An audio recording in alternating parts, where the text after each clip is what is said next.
में जीएसटी परिषद की 2 दिनों की बैठक शुरू हुई। केंद्रीय वित्त मंत्री निर्मला सीतारमण की अध्यक्षता में मीटिंग। दिल्ली में यमुना नदी के बढ़ते जलस्तर से टेंशन भी बढ़ी। खतरे के निशान के ऊपर पहुंचा यमुना का जलस्तर। यमुना नदी का जलस्तर 206 मीटर को कर चुका है पार। निचले इलाकों के डूबने के बाद 10,000 लोगों का रेस्क्यू, लोगों को राहत शिविरों में भेजा गया। दिल्ली में मॉनेस्ट्री मार्केट में भी बाढ़ का पानी घुसा। दुकानें बंद, सामान समेटने में दुकानदार जुटे। दिल्ली में आईएसबीटी के बिल्कुल पास तक पहुंचा यमुना का पानी। वासुदेव घाट पर सैंडबैग लगाकर पानी रोकने की कोशिश। सैलाबी संकट को लेकर दिल्ली सरकार अलर्ट। मंत्री प्रवेश वर्मा ने आईटीओ बैराज का दौरा किया। कहा दिल्ली सुरक्षित, हालात कंट्रोल में, लोग निश्चिंत रहें। दिल्ली एनसीआर में अगले 24 घंटे तक भारी बारिश की आशंका। नोएडा और गाजियाबाद में प्रशासन के आदेश पर 12वीं तक के सभी स्कूल आज बंद। हरियाणा के अंबाला में बारिश के बाद जलभराव, लोगों को घरों में घुसने में परेशानी क्योंकि उनके घरों में घुसा पानी। जम्मू कश्मीर के भद्रवाह में नदियां नाले उफान पर। जबरदस्त बारिश की वजह से नदियों ने रौद्र रूप अख्तियार किया। जम्मू में भारी बारिश के बाद तबाही। तवी नदी में बाढ़ से पुल बहा, लोगों की मुश्किलें बढ़ी। भारी बारिश के कारण जम्मू श्रीनगर एनएच 44 बंद हुआ। सभी प्रकार की गाड़ियों की आवाजाही रुकी। सड़क पर कई जगह जलभराव तो कई जगह लैंडस्लाइड से मलबा भरा। श्रीनगर में लगातार बारिश से झेलम का भी जलस्तर बढ़ा। प्रशासन ने लोगों से सावधानी बरतने की अपील की। रियासी में भारी बारिश के बाद उफान पर चिनाब नदी। प्रशासन अलर्ट, लोगों को नदी किनारे न जाने की सलाह। अखनूर में चिनाब नदी का रौद्र रूप। कोटली गांव के कई घर पूरी तरह से जलमग्न। पलायन के लिए मजबूर लोग। कश्मीर डिवीजन में आज स्कूल और कॉलेज बंद। जम्मू कश्मीर में बाढ़ बारिश से हालात बिगड़े। हिमाचल में मंडी के सुंदरनगर में भारी बारिश के बीच लैंडस्लाइड। मृतकों की संख्या बढ़कर 6, घरों को नुकसान। हिमाचल के कुल्लू में लैंडस्लाइड से निर्माणाधीन इमारत गिरी। जेसीबी की मदद से मलबा हटाया जा रहा है। हिमाचल में बारिश के बीच लाहौल स्पीति में सीजन की पहली बर्फबारी। कुंजम टॉप बर्फ की सफेद चादर में लिपटा। तापमान में भारी गिरावट। उत्तराखंड में बाढ़ बारिश पर सरकार की नजर। हरिद्वार के लक्सर पहुंचे सीएम धामी। बाढ़ और भूमि कटाव प्रभावित इलाकों का दौरा किया। सीएम धामी ने जिला प्रशासन और आपदा प्रबंधन को राहत कामों में तेजी लाने के लिए कहा। प्रभावित लोगों से सुरक्षा और उनके खाने पर फोकस की जिम्मेदारी अधिकारियों को दी। पंजाब में बाढ़ बारिश से भारी तबाही। 23 जिले बाढ़ की चपेट में। 1400 से ज्यादा गांवों में पानी भरा। 3.5 लाख से ज्यादा आबादी बाढ़ से प्रभावित। अब तक 30 लोगों की मौत। पंजाब के फिरोजपुर में उफान पर सतलुज नदी। 112 गांव में बाढ़ का खतरा। डीसी दीप शिखा ने सेना के अधिकारियों के साथ धूसी बांध का निरीक्षण किया। चंडीगढ़ में सुबह से ही तेज बारिश का दौर। पूरे पंजाब में अलर्ट जारी। अंबाला में भारी बारिश ने मुसीबत बढ़ाई। डिप्टी कमिश्नर दफ्तर में पानी भरा। अयोध्या में बारिश के बाद सरयू का जलस्तर बढ़ा। प्रशासन ने चेतावनी बोर्ड लगाया। जगह जगह पुलिस और एसडीआरएफ के जवानों की तैनाती।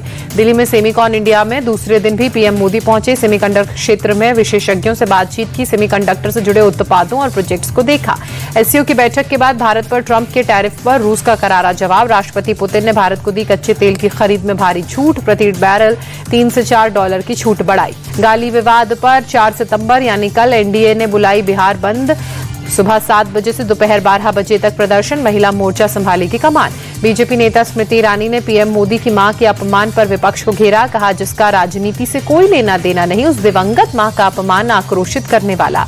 स्मृति ईरानी ने विपक्ष को जवाब देते हुए कहा बिहार और देश की माता बहनें इसे अपमान का मुंहतोड़ जवाब देंगी। बिहार के डिप्टी सीएम सम्राट चौधरी ने कहा कांग्रेस और वहां गठबंधन में लोकतंत्र को शर्मसार किया। पूरा बिहार प्रधानमंत्री के साथ खड़ा है। केंद्रीय मंत्री गिरिराज सिंह ने भी निशाना साधा। कहा प्रधानमंत्री देश के लिए जीते हैं और राहुल विदेश के लिए। भारत विरोधी लोगों के साथ काम करते हैं, उठते बैठते हैं, उनकी फितरत। बिहार कांग्रेस अध्यक्ष राजेश राम ने कहा हम गांधी के अनुयायी हैं। हम किसी के लिए भी अपशब्दों या गाली का इस्तेमाल नहीं करते, लेकिन सोनिया जी के खिलाफ भी कई अभद्र टिप्पणियां हुई। हरियाणा के पूर्व राज्यपाल बंडारू दत्तात्रेय ने सीएम नायब सिंह सैनी से मुलाकात की। कई अहम मुद्दों पर दोनों के बीच बातचीत। कोलकाता में बीजेपी नेता राकेश सिंह गिरफ्तार। कांग्रेस कार्यालय में तोड़फोड़ का आरोप। पिछले 5 दिनों से चल रहे थे फरार। दिल्ली की सीएम रेखा गुप्ता ने मुख्यमंत्री आवास पर जनसुनवाई की। 20 अगस्त को हुई हमले के बाद जनसुनवाई की व्यवस्था सख्त हुई। 29 अगस्त से अनशन पर बैठे मनोज जारंगे पाटिल ने अनशन खत्म किया। मराठा समाज को कुणबी जाति का मिलेगा प्रमाण पत्र। यूपी के आगरा में अवैध धर्मांतरण गैंग का भंडाफोड़। पुलिस ने 3 महिला सहित 8 लोगों को मामले में गिरफ्तार किया। वाराणसी में नाबालिग का जबरन निकाह और धर्म परिवर्तन का मामला। पुलिस ने 5 आरोपियों को गिरफ्तार किया। मौलाना ने कान पकड़कर थाने में माफी मांगी। इंदौर में एमवाई अस्पताल में बहुत बड़ी लापरवाही। अस्पताल में चूहों ने 2 नवजातों को कुतरा। एक बच्चे की मौत हुई, दूसरा वेंटिलेटर पर। नवजातों को चूहों के कुतरने की दिल दहला देने वाली घटना के बाद अस्पताल में 2 नर्सिंग ऑफिसर्स को सस्पेंड किया गया। एचओडी को कारण बताओ नोटिस जारी किया गया। उज्जैन में स्टेट बैंक में 5 करोड़ की चोरी के केस में पुलिस ने 12 घंटे में इसे सुलझाया।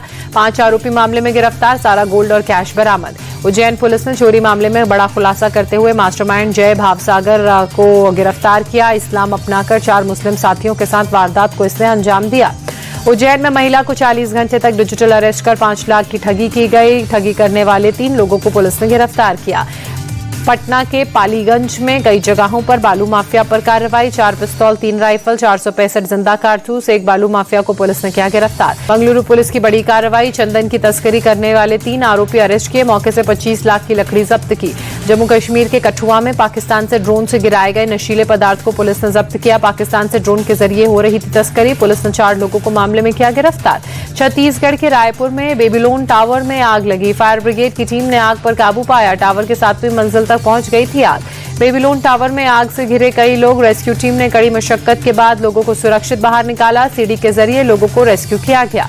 नागपुर में कर्ज में डूबे कॉन्ट्रैक्टर ने खुदकुशी की। करोड़ों की सरकारी पेमेंट अटकी थी। मामले की जांच में अब पुलिस जुटी। मुंबई में गणेशोत्सव की धूम। लालबाग चौराहा के दर्शन के लिए भारी संख्या में पहुंच रहे हैं श्रद्धालु। सेबी ने दी बोर्ड के आईपीओ को मंजूरी। लगभग 2000 करोड़ रुपए का इशू लाएगी कंपनी। सितंबर के आखिर में लॉन्च होगा टाटा कैपिटल का आईपीओ। इशू के जरिए 17,200 करोड़ रुपए जुटाएगी कंपनी। 9 सितंबर को लॉन्च होगा पल आईफोन 17 सीरीज। भारत में स्टैंडर्ड आईफोन 17 की कीमत 79,900 रुपए से हो सकती है शुरू। नेस्ले ने अपने सीईसी लॉरेंट फ्रिक्स को नौकरी से निकाला। साथी कर्मचारी के साथ लॉरेंट के अफेयर के चलते कार्रवाई। भारत ने भूकंपग्रस्त अफगानिस्तान के लिए भेजी 21 टन राहत सामग्री। विदेश मंत्री एस जयशंकर ने एक्स पोस्ट पर शेयर कर तस्वीर लिखा, भारत आने वाले समय में और मदद भेजेगा। हॉकी एशिया कप के सुपर 4 के मुकाबले में चीन के सामने मलेशिया की चुनौती होगी। शाम 5 बजे शुरू होगा मैच। पूल बी में अपने सभी तीनों मैचेस जीतकर मलेशिया अंक तालिका में नंबर 1 पर काबिज।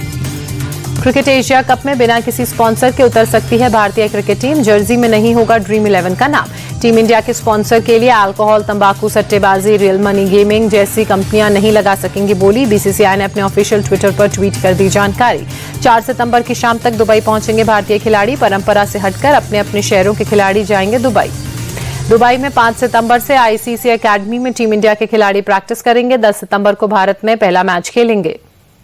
साउथ अफ्रीका ने इंग्लैंड को पहले वनडे में 7 विकेट से हराया। 3 वनडे मैचों की सीरीज 1-0 से उसमें बढ़त। लीड्स के हेडिंग्ले स्टेडियम में पहले बैटिंग करने उतरी इंग्लैंड की टीम। 131 रन बनाकर ऑल आउट हुई। साउथ अफ्रीका ने 3 विकेट खोकर टारगेट हासिल किया।